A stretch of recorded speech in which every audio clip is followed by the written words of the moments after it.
we have been building our Minesweeper project with a 9x9 grid with 10 mines. However, the code is written in quite a flexible manner, which means that there is really no limitation. There is really no, let's say, constraint that limits us to only that configuration. In fact, over here, I'm providing an interface where I can specify how many rows I want. So let's say I want 6 rows, say 6 columns, and maybe say 6 mines in there. I can choose these numbers and I click create. You notice I get a grid of 6x6.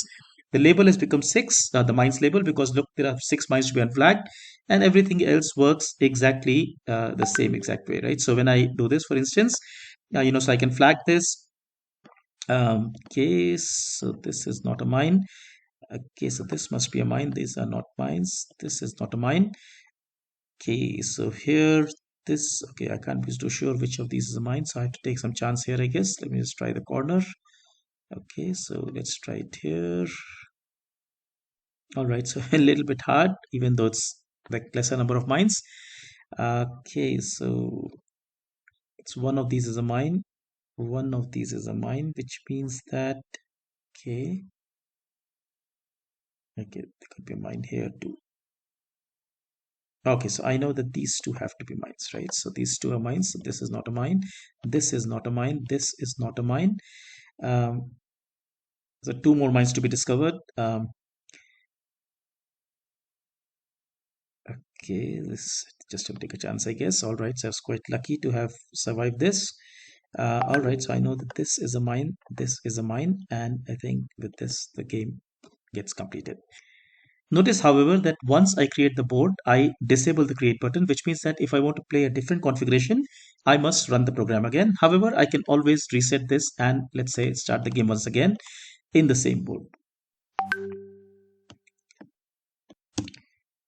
Now I run this again, but this time, let's say I want to make a larger mine. So for example, let's say I want to do, well, make it 16 rows, say 32 columns, and say 40 mines, right? So I've made my screen also larger. When I click create, you notice I get a rather large Minesweeper array being formed.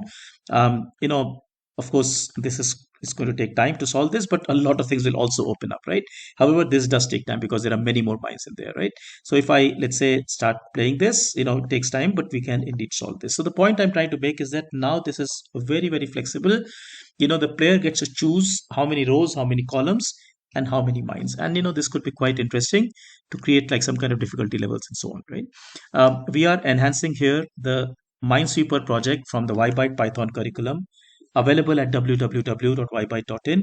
In fact, this change that we are going to do now is quite simple because, like I said, the code is already set up in the nice way.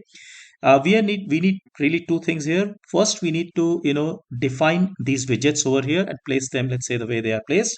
And thereafter, we just want to make sure that all these values are taken in and they percolate into the program so that the grid is formed, so that the field is updated, and so on. So let's see how we do.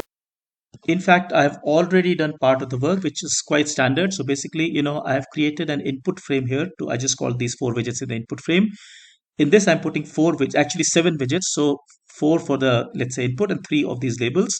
So notice I create an entry box called R box. So that's a box for rows. Then I put a label underneath. So again, I'm using grid placement within this frame. So this is row 0, row 1, column 0, column 0. Thereafter, I have an entry box again for the column box and likewise column label. And then I have a mines box and a mines label. So basically M box and M label. Finally, I have a button called create, which is of course right now not doing anything because I have not linked it to any function. So this is the standard tkinter stuff. I've done this before, kind of saving time. Now I'm going to say that look, when I create this, when I click this create, I'm going to run this function called, let's say, generate, right? So I just call it generate. Now this generate, of course, we will define. So I will define it.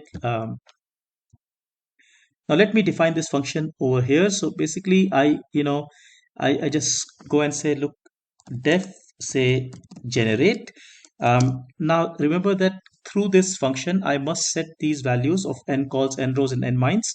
Which means that whatever I'm setting inside this function has to go and override whatever is being set from the program. Let's say 24, line number 24, 25, and 29 here. However, these must be in the global scope. So I'm just going to say, well, global, say n rows, n calls, and let's say n mines.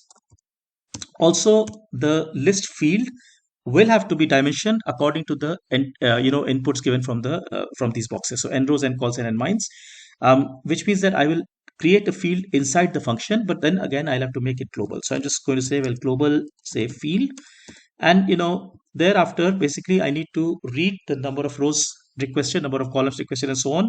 So I do that by saying n rows is equal to int, let's say r box dot get, okay, n calls is equal to say int c box dot get, and finally n mines is equal to int int so m box dot get. Now basically this is like saying, okay, look, read out from those entry boxes, convert them to integers, because n calls, n rows, n mines have to be integers. Now if I want to be really robust about it, then I can put some checks. For example, these numbers must be positive, n mines should not be more than the total number of, let's say, total number of cells available, and so on. But I'm assuming that the user is being responsible here, and putting the values, let's say, in a reasonable manner, right? So if I accept that, then I'm just going to use this same exact command, and I'm going to set my field to this list. So that's a list of lists.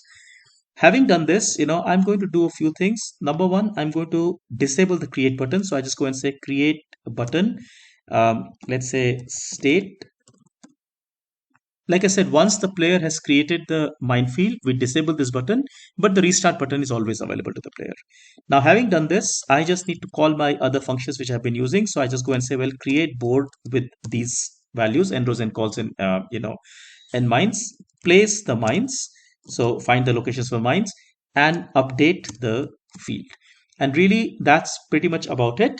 However, there's one more thing we must do, which is that, look, the mines label, dot say config, and this should become, the text of this should be str n mines, so that the right number of mines is reflected inside the mines column. So in fact, right now it's showing 10. We can fix this also so that it's kind of blank in the beginning and then becomes, let's say, a populated here, but that's okay.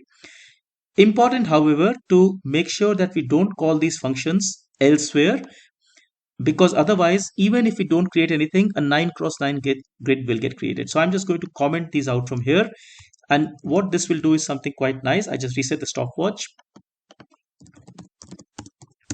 When I run this code now, so I get this interface, basically, so let's say I want to do say 7 rows, 7 columns, and say 7 mines in there. When I click create, you notice I get a 7x7 interface, right? So we can, in fact, okay, so I was quite unlucky. I can reset this. Okay, again, I'm unlucky, in fact. So let's try to reset this. I'm not being extremely lucky. Okay, now things opened up. Let me try. So this is a mine, this is not a mine, not a mine, not a mine, not a mine, not a mine, not a mine. Okay, not a mine either. So here I can go, and this is a mine. This is not a mine. Okay, so this must be a mine. Okay, so here this must be a mine. This is not a mine. This is not a mine. Okay, things are opening up now. This is not a mine. I mean, this is a mine. This is not a mine. This is not a mine. This is not a mine. And I managed to finish this off, right? So I hadn't flagged all the things, but I managed to nonetheless get the score correct. And this is exactly what we are looking at.